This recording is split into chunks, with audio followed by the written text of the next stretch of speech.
Have you found any link to these protests with Democratic political leaders or to the White House? I mean, what would you have the president do? You think he ought to come out and make a statement? Well, the police are there. They shut down Columbia. They removed the protesters from the building.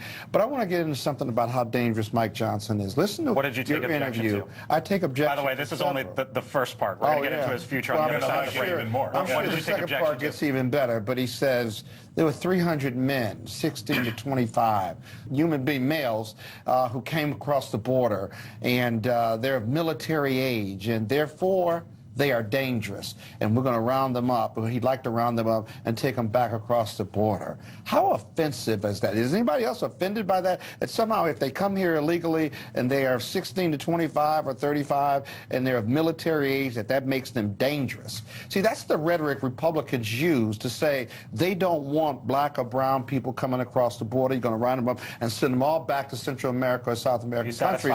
And that is not the American way. No, I'm not. I think Biden ought to do something about it.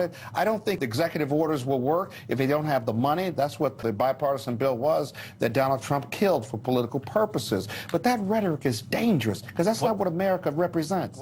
This tax proposal to compel compliance is never going to happen, mark my word. It would put a chilling effect on those who would contribute. You wouldn't have 50 billion, those number of people and the incentives to give.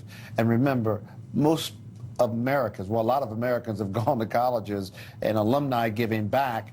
It would put a chilling effect on it. And what about smaller colleges or HBCUs who are struggling to have $1 billion endowment? Let me tell you something. You start taxing it, the monies are going to dry up. And we're going to come to the federal government looking for more money, all you colleges and universities. There's a better way to get compliance with colleges and universities on this anti-Semitism piece. The anti-Semitism is wrong, and I don't think any college or university would say, yeah, we promote that. You don't like how they enforce it, and you don't like their policies, so change their policies and leadership.